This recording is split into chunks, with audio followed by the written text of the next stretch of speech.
Yeah. Yo. What's up, YouTube? It's your boy Dashing, and we're back for another Yu-Gi-Oh! Duel review. It's been a while, and so I thought it was time to upload some more content. We actually we actually have a lot of games here. We'll probably do just mix in one of the longer games with the shorter game, so it's not too draggy. So we'll check this game out first, see what we got here. I've been playing some more IDS lately, so um, that's gonna come out, sometime in the future. So we're using True Draco here. Um, let's have a look. What game is this? This was a really long game. Okay. Wow. So we're playing a grass deck. So I kind of remember this deck, Grass Shaddoll. Um, we'll just fast forward because the turn kind of takes a while. I remember when I was playing against this, I didn't even notice grass because, if you're me personally, the way I play, I don't pay attention during their turn, which kind of, bites me in the butt sometimes if they have like graveyard effects that I'm surprised by. But for the most part, you can get away with it, like at least 90-ish% of the time. It doesn't really matter. But yeah. So basically, they end their turn with Winda as well as Verte. What did they use to summon? Oh, okay. So he used Verte for the fusion. I guess that's really how it goes, right? Just because playing 60 cards, you're gonna have a lot less consistency. But the benefit of it is if you get grass off, you kind of go immediately, I don't know, plus 10 to 20 in like card advantage. So, challenge accepted, definitely. True Draco, in my opinion, is one of the best grind decks there. So, this is gonna be a challenge because it's really hard to outgrind grass just because, of the immediate advantage it has. Not to mention, we lost Diagram turn 1, our first turn, basically turn 2. Alright, so it's revealed that the opponent is going to be using like Shaddoll or Cursed. Grass, Shaddoll or Cursed, basically.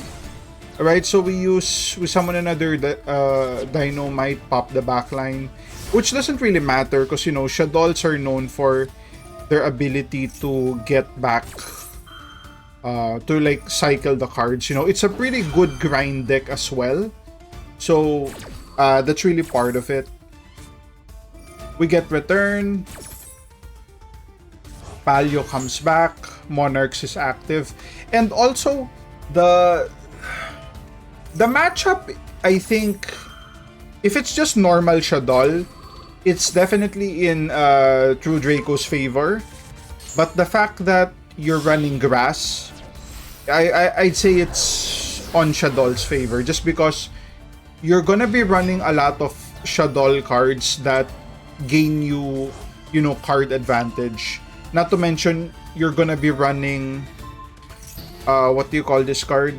Shaddoll Dragon, which can out backline. So, that's gonna come to play sometime in the duel, I'm sure, because I remember, you can't play through Draco with skill drain for 20 turns. It's not gonna happen unless you're, Crooked Cook or something. You're gonna have to have ways to up the skill drain or the Monarch Erupt. So yeah. So they attack here, we just use Apo. Use return, summon like an Apo sack. Take 900.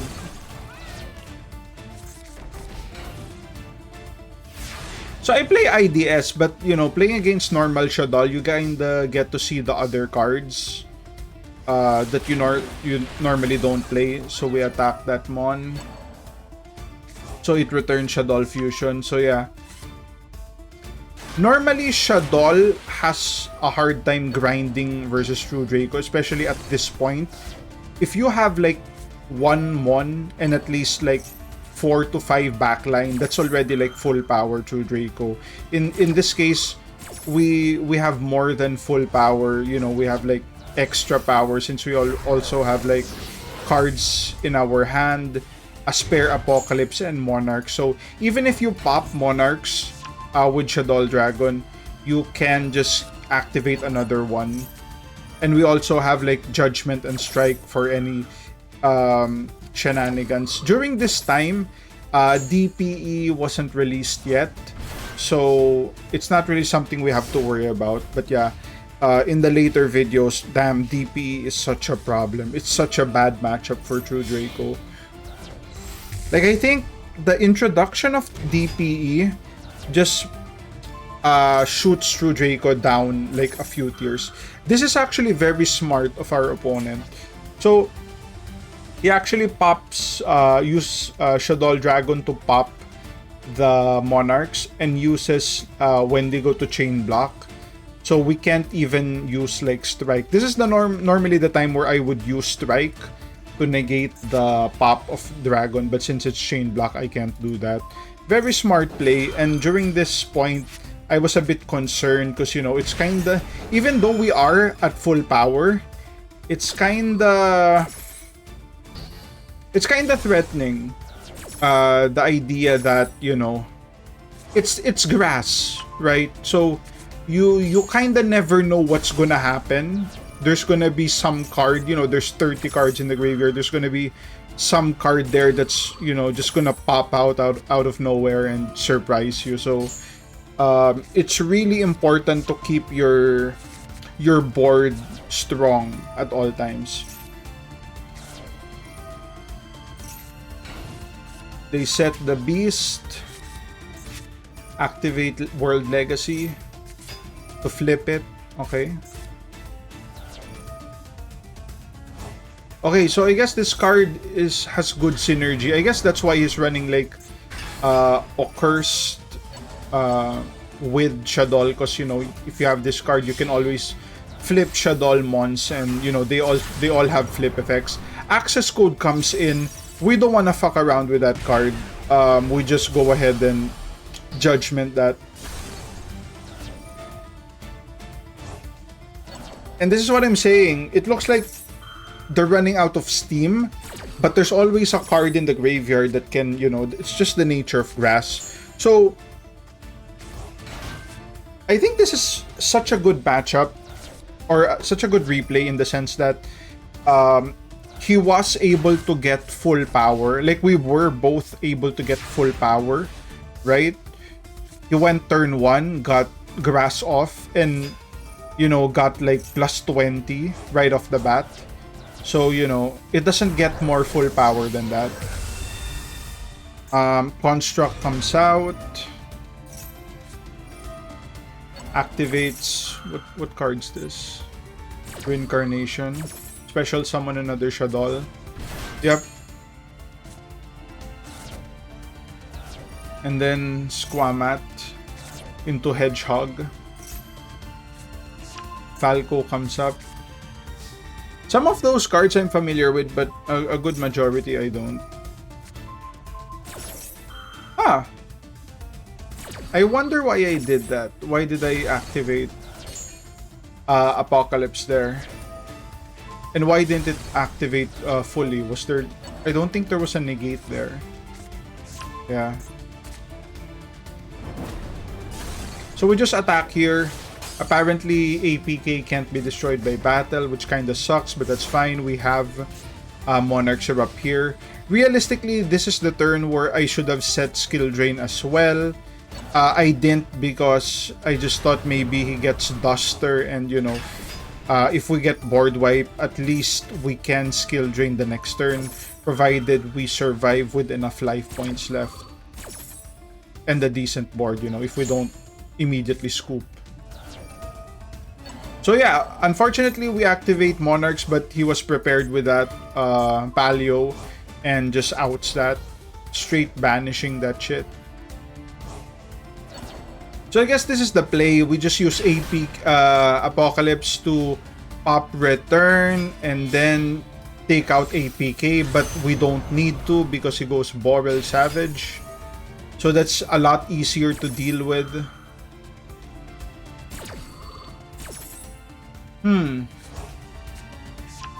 How do we play this? Do we just activate this? Yeah, I'm kind of thinking. Oh yeah, it's main phase 2, so yeah, no worries. We can just activate it next turn then. Oh, okay, we have Rivalry. Rivalry is the bait. Okay, we can pop that Mon. I probably go Apocalypse, or maybe just, yeah, use Rivalry here. He negates, and we negate it with a skill drain. Yep, that's definitely the play. Pay 1,000. So, you know, even if we had such a huge advantage in the early game, he kind of brought the game back just because of the card advantage Grass gives you. So yeah, Palio comes back. Borel becomes essentially a normal Mon. And he has to sack Mons because of Rivalry. This was very interesting. We'll pause there. So basically what happened there, he set a Mon because he can't summon it. And he thought he could get by using Legacy Pawns to flip it face up to get like the flip effect. But because of Rivalry, having this effect that, you know, you can't have 2 Mons with different types, it kind of bypassed like the flip effect, I believe. If we check here, discard is sent.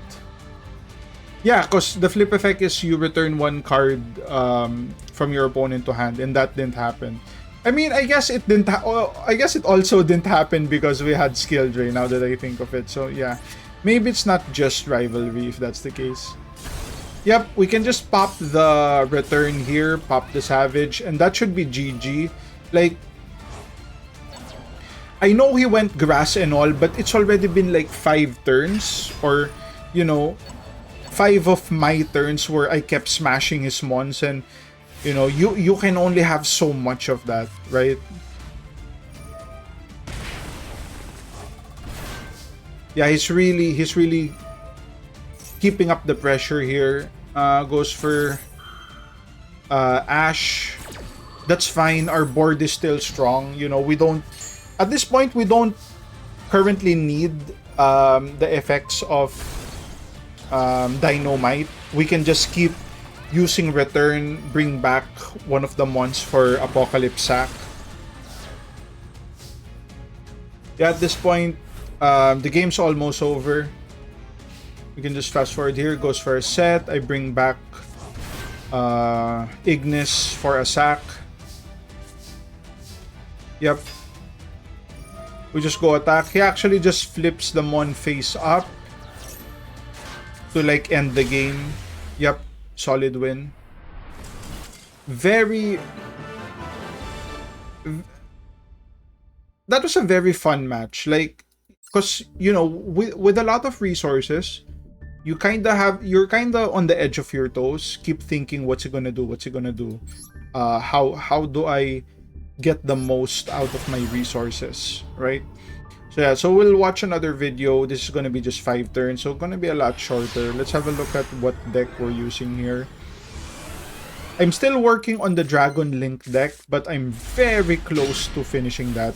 And a lot of people tell me it's a really fun deck to play, a lot of non-linear combos, so I'm definitely excited to get that.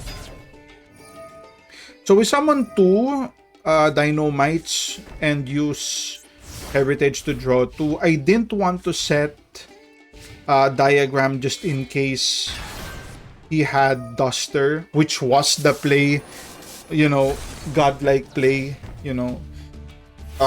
We would have been stuck with just Lava Golem at this point, but because, you know, we have experience, we don't, you know, like old school Yu-Gi-Oh experience. that's really what it boils down to. So yeah, Generators. I watched a video back in the day saying that the way to beat Generators, or the Generators is not a good deck just because if you don't draw the field spell, it does nothing. Like, literally does nothing. And fortunately for our opponent, he does draw it on, like, his first turn.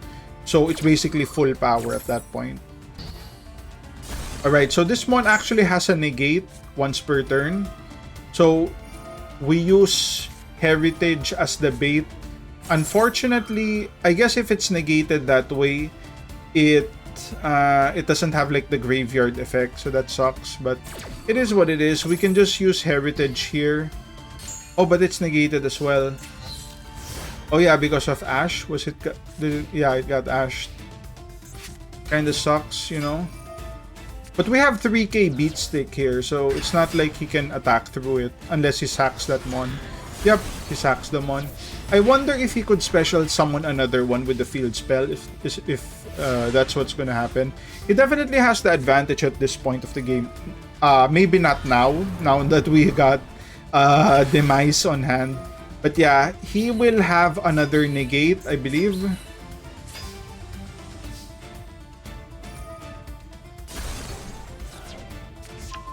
Or it may be another another effect. Or maybe the effect has to be something with drawing cards, probably. Yeah. Yeah, so we bait that out. We go for Demise and hope we get something good. Yep, we get the mon. We can just pop return, pop the Har, and attack. He activates the effect, we chain, and he actually scoops. I wouldn't say... I mean, I don't play that deck, so I can't really say if that was a good scoop or he just wasn't confident in the matchup. So, yep, it is what it is. So that's gonna be the video. If you guys like the content, like, comment, subscribe if you want to support your boy even more. Links to Patreon down in the description, and I'll see you guys on the next one. Cheers!